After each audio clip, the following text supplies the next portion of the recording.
Los Angeles Oceanwide Plaza, this three-tower luxury skyscraper development in the heart of downtown LA, the one that was supposed to deliver a Park Hyatt hotel and over 500 luxury condominiums, the one built directly across the street from Crypto.com Arena.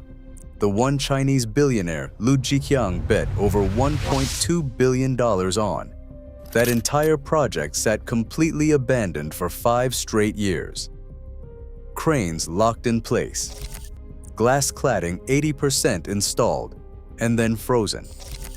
3 half-built towers looming over Lakers games, Grammy ceremonies, and every freeway in downtown. Then in January 2024, dozens of graffiti taggers scaled the tallest tower over a single weekend and covered the upper 27 floors in letters 30 feet tall. The mayor of Los Angeles called it a national embarrassment. The city has no legal authority to do anything about it. And the 2028 Olympics are coming. So how does a $1.2 billion trophy development at the center of America's second-largest city become its most visible ghost? But first, let's go back to when this project was supposed to be the future of downtown LA. This is Oceanwide Plaza, 3 towers. Tower 1 stands 49 stories tall, the tallest residential structure on its block. Towers 2 and 3 rise just short of it at 40 stories each. Located at 1101 South Flower Street in downtown Los Angeles, in the South Park District, directly across from what was then called Staples Center and is now Crypto.com Arena. The site itself is 4.6 acres. The land alone, at peak market value, was worth over $200 million. The developer was Oceanwide Holdings, founded in Beijing in 1985 by Lu Jiqiang, one of the most aggressive Chinese property developers of his generation. By 2014, Forbes estimated his personal fortune at over $7 billion. Lu wanted a trophy. He wanted to plant Oceanwide's flag in the American luxury market. The Los Angeles project was supposed to be the centerpiece of that ambition. In 2013, Oceanwide purchased the 4.6-acre site for around $200 million. The plan was massive.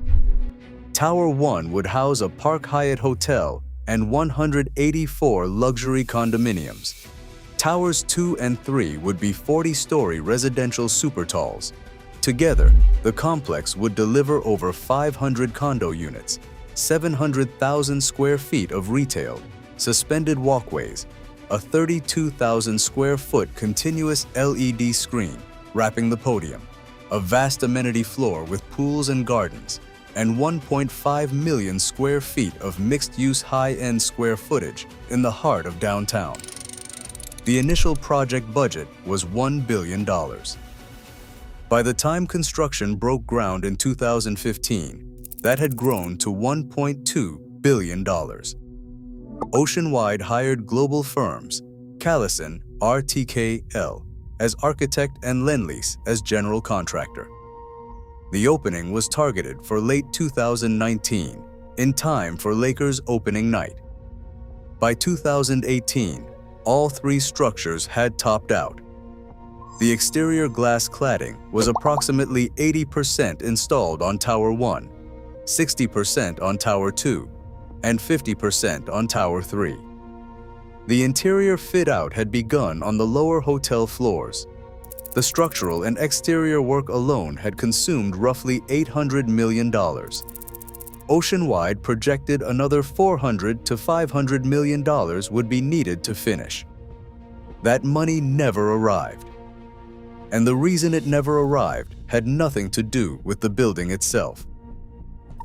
To understand what was lost when the cranes stopped, you have to understand what they had already built. The Oceanwide towers were not cheap construction. They were built to California's stringent seismic code. A 49-story residential tower in Los Angeles costs 30 to 50% more per square foot than the same building in Houston or Atlanta. That's not optional spending. That's the price of building anything tall in a region with active earthquake faults running underneath it.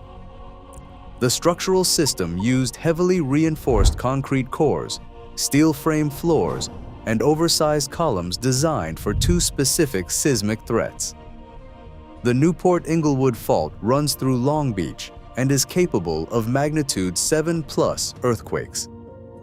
The Puente Hills Blind Thrust Fault is an even more dangerous structure that runs directly underneath downtown LA and was only discovered by geologists in the 1990s. The Puente Hills Fault is the one most seismologists worry about because it's hidden and because a rupture on it could devastate the entire LA basin. Oceanwide's engineers built the three towers to survive both. The reinforced concrete cores extend from the foundations all the way to the roof. The columns at the corners are oversized. The structural connections are designed to flex and absorb energy in a major shake without failing. By 2018, the engineering was essentially complete. The buildings were structurally sound. They could have stood for 100 years. That's the cruel irony of this story. Oceanwide Plaza is not a failed engineering project. It's a failed financial project. The towers themselves are some of the most overbuilt residential structures in the country, sitting on 4.6 acres of prime downtown real estate, with their bones already paid for. Everything that's gone wrong since 2019 has happened because of decisions made in conference rooms 7,000 miles away.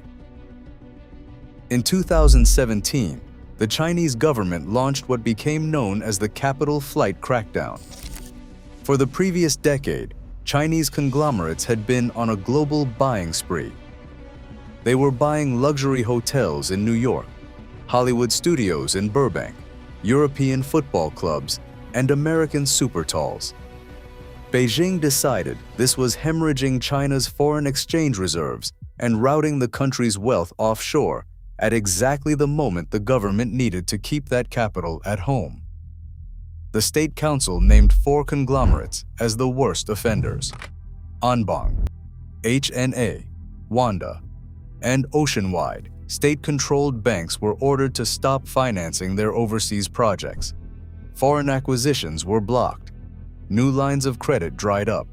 Existing loans were called in. Liu Jiqiang's financial empire began to evaporate one regulatory order at a time. This is the original sin of Oceanwide Plaza. The decision to finance $1.2 billion in a downtown Los Angeles development against credit lines secured in Beijing came at the exact moment Beijing decided to weaponize those credit lines against capital flight. Every consequence that followed, every empty floor, every locked gate, every spray-painted letter on Tower 1, all trace back to a single regulatory decision made in Beijing in 2017. By late 2018, Oceanwide was burning through tens of millions of dollars a month on the Los Angeles project. The banks pulled back. The recapitalization plan failed. In January 2019, Oceanwide informed its contractors that there was no more money. Within days, Lendlease and the major subcontractors walked off the site. The cranes were locked. The marketing center was closed. The Park Hyatt brand quietly pulled out of its hotel deal. 3 half-built towers stood frozen above downtown Los Angeles, 60 to 80% complete, sealed against the open sky. The most expensive abandoned construction site in the country. If a $1.2 billion luxury skyscraper, getting abandoned by its own Chinese billionaire owner because of a regulatory decision made 7,000 miles away, sounds like the kind of story you want more of. Hit subscribe right now. This channel digs into the foreign capital disasters, the engineering ghost towns, and the corporate betrayals most outlets won't touch. Now back to the story, because what happened to these towers over the next 5 years is genuinely insane. The towers did not stay empty. They stayed open. In the months after construction stopped, the site's security collapsed. The perimeter fence was breached repeatedly. Trespassers entered the unfinished towers. Climbers, urban explorers, photographers. Eventually, base jumpers parachuted from the upper floors and posted videos on TikTok. Glass and metal debris began falling onto Flower Street below. The Los Angeles Police Department had to repeatedly close that block to traffic in one of the busiest entertainment districts in the country. The most expensive abandoned construction site in America was now causing actual public safety incidents on a weekly basis. Then the squatters moved in. The towers became a vertical encampment in a city already overwhelmed by an unhoused population crisis. Multiple deaths were reported inside the structures from falls and from overdoses. The unfinished luxury condos that were supposed to sell for millions of dollars apiece became improvised shelters for people with nowhere else to go. The city of Los Angeles eventually spent over $3.8 million on emergency perimeter security and debris abatement. Oceanwide Holdings, meanwhile, was unraveling. The parent company filed for bankruptcy in Bermuda in September 2023. The Los Angeles site was placed into United States court-supervised receivership in 2024. Liu Jiqiang's personal fortune, valued at $7 billion at its peak, collapsed by over 90%. The stock was delisted from the Hong Kong exchange. 4 auctions were attempted between 2020 and 2024. All 4 failed. The asking price kept dropping, from $1.2 billion to $750 million to $300 million. No qualified buyer materialized. The estimated cost to complete the project had ballooned to $1.5 to $2 billion in additional capital. The math no longer worked. The math may never work again. The complex had also been partially financed by Chinese EB5 investors who paid $500,000 each for United States green cards in exchange for backing the project. Many of them lost their entire investments. The American immigration program, designed to attract foreign capital, had instead trapped foreign capital inside a building nobody could afford to finish. In January 2024, the towers changed. Over a single weekend, an estimated 30 to 40 taggers from across Los Angeles infiltrated the unfinished Tower 1. They climbed the open stairwells. They reached the upper 27 floors. And they painted. By Monday morning, the upper half of the tallest tower in Oceanwide Plaza was covered in massive graffiti. Letters 30 feet tall, painted across full window bays, visible from the freeway, visible from the airport approach, visible from every camera angle in downtown Los Angeles. Photos went global within hours. The towers became, almost overnight, the most photographed abandoned skyscrapers in the world. Drone footage circulated showing taggers walking across the upper floors with no railings, no safety lines, hundreds of feet above the street. 2 trespassers were arrested by LAPD that same week. Several others were never identified. That same week, fires broke out inside the towers. The Los Angeles Fire Department responded multiple times to interior debris fires at heights that would have killed an unprotected first responder if anything had gone wrong. The city was now sending firefighters into a structurally sound but functionally derelict skyscraper to put out fires set by people who had broken in. Mayor Karen Bass called the towers a national embarrassment. The City Council voted emergency funding for additional security. Council members proposed everything from forced demolition to compulsory completion. None of it had any legal traction. The site was in federal bankruptcy court.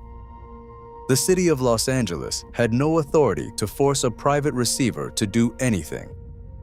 The taggers had achieved what no developer, no city official, and no auction had managed in 5 years. They had made Oceanwide Plaza impossible to ignore. The most expensive vandalism campaign in modern American history had succeeded by simply existing in a place the city government had run out of options. If this kind of story is hitting for you, the channel runs these every week. Hit subscribe so the next one lands in your feed before the mainstream press has time to spin it. There are dozens of these ghost projects across America right now, and most of them will never get the kind of coverage they deserve. Now back to the story, because the part that should worry every Los Angeles resident is what happens next. Los Angeles is hosting the 2028 Summer Olympics. The international broadcast feeds will pass over downtown Los Angeles hundreds of times during the games. Crypto.com Arena will host basketball. El Alive will host corporate hospitality. The Oceanwide Towers will be visible in every single shot, every camera angle, every broadcast, every photograph the world takes of downtown LA during the most watched sporting event on the planet. So, why not just finish them? The estimated cost is $1.5 billion to $2 billion in additional capital, more than was spent in the first round. No American bank will finance it. Property values in the surrounding district have dropped. The Park Hyatt is gone. There is no anchor tenant to underwrite the hotel. The condo market that was hot in 2018 has cooled significantly. The math that did not work in 2020 works even less well in 2026. Demolition is worse. Demolishing 3 reinforced concrete supertalls in the middle of a dense urban entertainment district would cost over $300 million and take 3 years. EB5 investors would lose everything. The land would lose half its value. And the demolition itself would be a 3-year construction nightmare directly across the street from one of the busiest arenas in the country. This is the double lock that Los Angeles cannot escape. The cost to finish exceeds the value the finished project would generate. The cost to demolish exceeds what the cleared land would be worth. And the legal chaos in federal bankruptcy court makes either outcome impossible on any timeline the 2028 Olympic deadline allows. 3 half-built towers, structurally sound, covered in graffiti, frozen in time, will stand above downtown Los Angeles when the world tunes in for the Olympics. The most expensive monument in modern American real estate to a regulatory decision made in Beijing 11 years earlier.